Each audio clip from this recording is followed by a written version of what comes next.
Hi friends, welcome back to my channel Venkanna driver. ముందుగా నా channel చూస్తున్నట్టయితే సబ్స్క్రైబ్ చేసుకోండి, వీడియోకి లైక్ ఇవ్వండి. ఈరోజు ఏంటంటే మెకానిక్ షెడ్ దగ్గరికి వచ్చాను. ఎండలు బాగా ముదిరిపోయినాయి కదా, ఎండలు బాగా వస్తున్నాయి.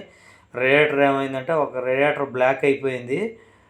హీట్ మీటర్ మామూలుగా మనం ఈ ఫ్యాన్ స్విచ్ వేసినా సరే, మామూలుగా ఆటోమేటిక్ ఫ్యాన్ స్విచ్ కాకుండా మామూలుగా డైరెక్ట్ ఫ్యాన్ స్విచ్ వేసినా సరే హీట్ మీటర్ బాగా పైకి లేస్తుంది, డేంజర్ దాటి వెళ్ళిపోతుంది. అంటే డేంజర్ దాటి దగ్గరికి వస్తుంది.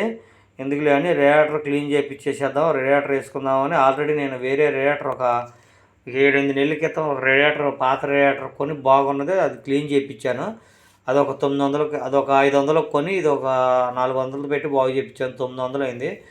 అయితే ఈ రేడియేటర్ వేసేసుకుందాంలే, మళ్ళీ దీన్ని ఎందుకు క్లీన్ చేయటం, ఇది క్లీన్ చేస్తే పని చేస్తావు లేదా అని ఇక ఆ రేడియేటర్ తీసుకొని వచ్చాను మెకానిక్ షెడ్ దగ్గరికి. ఈ రేడియేటర్ పీకేసిన తర్వాత దీని ఫ్యాన్ మళ్ళీ ఆ రేడియేటర్ బిగించేసేసుకోవటమే, బిగించుకొని కూలింగ్ ఆయిల్ పోసుకోవటమే. సరే, పాత రేడియేటర్ అయితే పీకేసాడు మేస్త్రి. దీనికి ఒక 3 బోల్ట్లు ఉంటాయి ఫ్యాన్కి రేడియేటర్కి కలిపి అటాచ్ చేసి 3 బోల్ట్లు ఉంటాయి. ఆ 3 బోల్ట్లు పీకేసుకుంటే ఫ్యాన్ వచ్చేస్తుంది బయటికి. తర్వాత మళ్ళీ మనం వేసుకునే రేడియేటర్కి పెట్టి బిగించేసుకోవటమే. అది ఆపోజిట్ అటు ఇటు 2 బోల్ట్లు, అడుగున ఒక బోల్ట్ ఉంటుంది. ఒకసారి ఫ్యాన్ కూడా తిరగకపోతే ఫ్యాన్ కూడా నేను ఎలక్ట్రీషియన్ దగ్గర ఫ్యాన్ కూడా తీపిచ్చి మొత్తం బ్రష్లు పోతే ఆ బ్రష్లు అవన్నీ చేపించాను. ఇది చాలా అవుతుంది, దగ్గర చేపించి ఒక 3 సంవత్సరాలు 4 సంవత్సరాలు అవుతుంది ఆ ఫ్యాన్ కూడా చేపించి.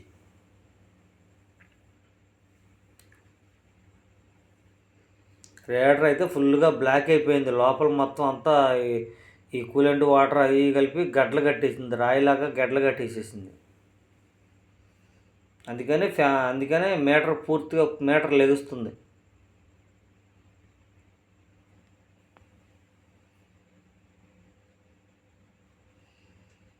ఇది మనం తీసుకొచ్చిన రేడియేటర్కి అయితే ఈ ఫ్యాన్ వేసి 3 బోల్ట్లు ఉన్నాయి కదా, ఆ 3 బోల్ట్లు బిగించేసేస్తున్నాడు మేస్త్రి.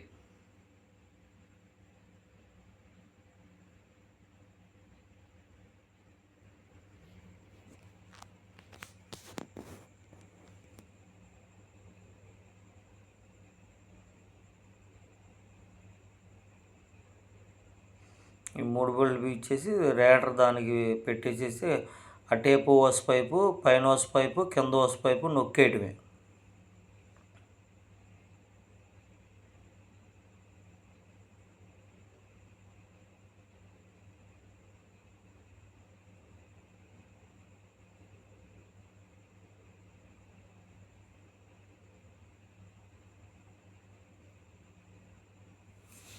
ఫ్యాన్ అయితే బాగానే ఉంది నాది. ఫ్యాను తిరగటం కూడా బాగా స్పీడ్ తిరిగిద్ది ఫ్యాను. అయితే ఏంటంటే నేను బండి స్టార్ట్ చేయకోకుండా మామూలుగా దాంట్లో పైన ఓస్ పైపులోంచి మోటార్ ఉంది, ఇక్కడ షెడ్ దగ్గర మోటార్ నీళ్ళు దాంట్లో పెట్టించాను. ఎందుకంటే ఫుల్గా దాంట్లోకి బయటకు వచ్చేసేస్తాయి మోటార్ని, ఒక్క చుక్క కూడా నీళ్ళు ఉండవు దాంట్లో. అలా పెట్టేస్తే లోపల ఏమన్నా డస్ట్ ఉన్నా ఏమన్నా వచ్చేసేస్తాయి బయటికి.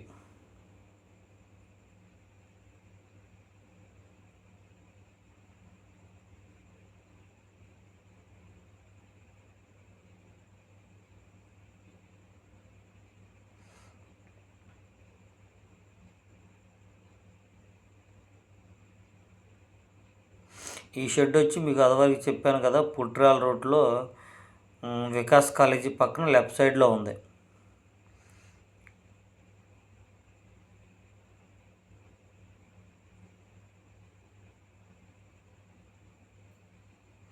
ఇప్పుడు దీంట్లో కూలెంట్ పోయాలి. ముందు మామూలు వాటర్ పోసి ఎయిర్ తీయాలి. కొంచెం దగ్గరికి వచ్చేటప్పుడు ముందు మామూలు వాటర్ పోసుకుంటే ఎయిర్ తీసేసిన తర్వాత అప్పుడు కూలెంట్ పోసుకోవాలి.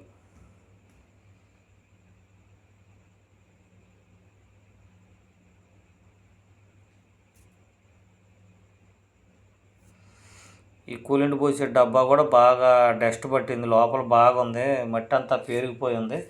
దాన్ని కూడా తీపిచ్చి దాన్ని కూడా ఎప్పుడు రేడియేటర్ క్లీన్ చేయించినా కంపల్సరీ ఈ డబ్బా కూడా తీసుకొని క్లీన్ చేసుకోవాలి. ఎందుకంటే ఈ డబ్బాలో కూడా డస్ట్ పట్టేస్తుంది.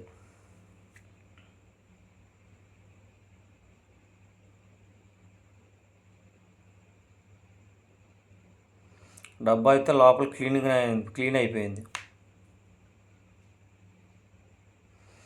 ఒక పాత రేడియేటర్లో చూడండి ఎలా ఉందో రజను ఎంత గడ్డలు కట్టి అదంతా.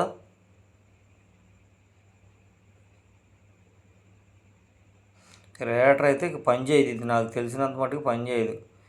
ఆ పై కూడా తీస్తే నాకు తెలిసి మొత్తం దగ్గర దగ్గర అన్ని పైపులు బ్లాక్ అయిపోయి ఉంటాయి.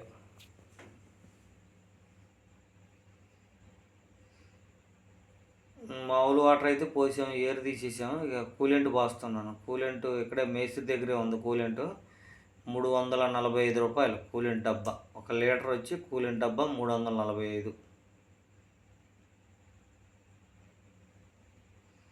ఇక ట్యాంకులో డబ్బాలో కూడా పోయాలి కదా మనం. కూలెంట్ డబ్బాలో కూడా కాస్త అంత పోసేస్తే ఇక దాంట్లో నీళ్ళు కలుపుకున్నా మనకు దాంట్లో తగ్గినప్పుడల్లా లాగేసుకుంటుంటుంది అది.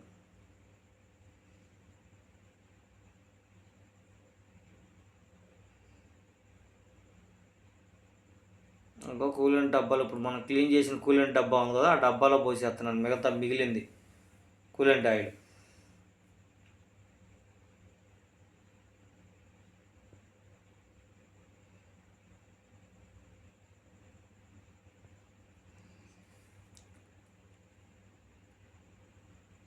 బండి అయితే మామూలుగా మనకి ఫ్యాన్ ఆన్ అయిన దాకా ఇంజిన్ ఆడిస్తూనే ఉండాలి. ఫ్యాన్ ఆన్ అయిన దాకా ఇంజిన్ ఆడిస్తూనే ఉండాలి. ఎందుకంటే మనకి ఎక్కడైనా లీక్ ఉన్నా లేకపోతే ఎయిర్ లాగినా మళ్ళీ బాయిల్ అవ్వకోకుండా, బాయిల్ అంటే మనకి రెడ్ మీదకి రాకోకుండా, అది మీటరు కరెక్ట్గా గీత కాడి నుంచి కిందే ఉండాలి, పైన ఉండకూడదు. కిందకి కొంచెం మనకి ఫ్యాన్ ఆన్ అవ్వాలి.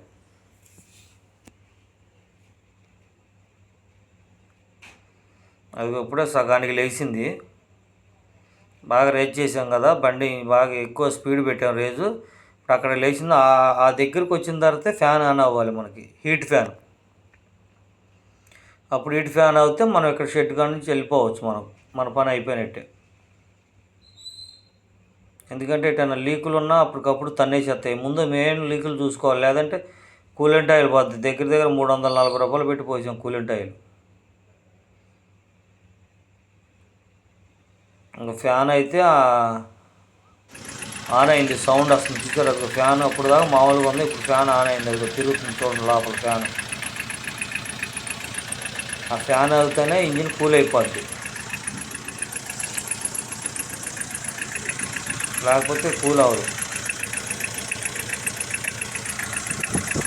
అది ఫ్యాన్ తిరుగుతుంది చూసారా. కరెక్ట్గా ఆటోమేటిక్ దాని అంతా కదా, మనం ఏం చేయలేదు. దాని అంతా కదా స్విచ్ వెనకమాల కాయిల్ ఉంటుంది హెడ్ దగ్గర, హీట్ కాయిల్ ఉంటుంది మనకి హెడ్ దగ్గర.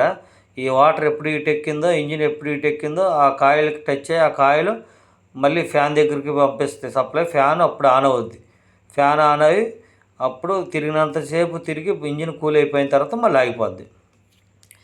ఇక్కడ మన పని అయితే అయిపోయింది. మొత్తం అంతా సెట్టింగ్, మొత్తం ఎదర డూము అన్నీ వేయించుకున్నాను. ఈడైతే అయిపోయింది. ప్రస్తుతానికైతే లీకులు ఏవి లేవు. తెల్లారి కూడా ఒక కిరాయికి వెళ్ళాను.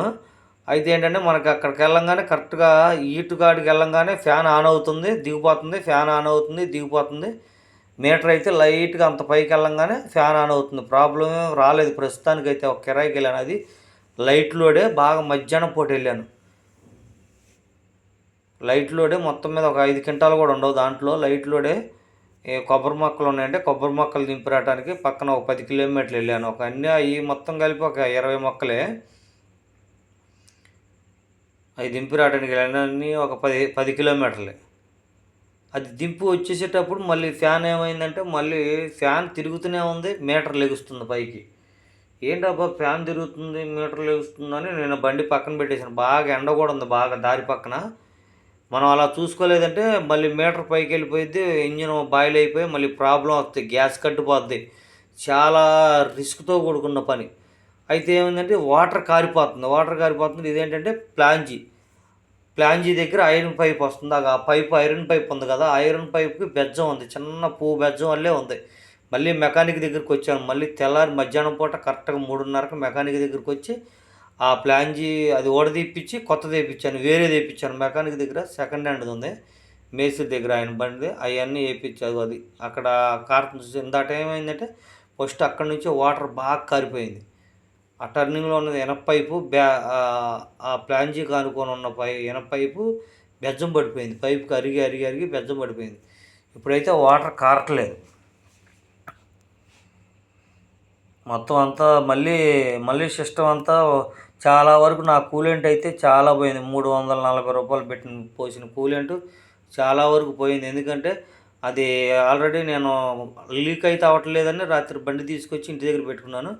ఒక డ్రాప్ పడుతుంది. పొద్దున్నే తీరా చూస్తే కూలింగ్ డబ్బాలో చాలా వరకు తగ్గిపోయింది. ఇదేంటబ్బా తగ్గిపోయిందని ఎక్కడ చూసినా వాటర్ మనకు కనపట్ల. వాటర్ పడి ఆవిరైపోతుంది. సరే ఈరోజు కిరాయికి వెళ్ళా కదా, ఆ కిరాయి కాడ కనపడింది. కిరాయి కాడ వచ్చి చూస్తుంటే డ్రాప్ పడుతుంది. ఇక అందుకని ఏం చేశానంటే ఇక మళ్ళీ మేస్త్రి దగ్గరికి వచ్చి చూస్తే ఇక వచ్చిన కాడ నుంచి ఫుల్ కారిపోతుంది. ఆ పైప్ అంతా బెజ్జం పడి కారిపోతుంది. సరే ఓస్ పైప్కి ఏమన్నా కట్టు ఏమన్నా లూజ్ అయిందేమో ఆ కట్టు నొక్కిచ్చాను.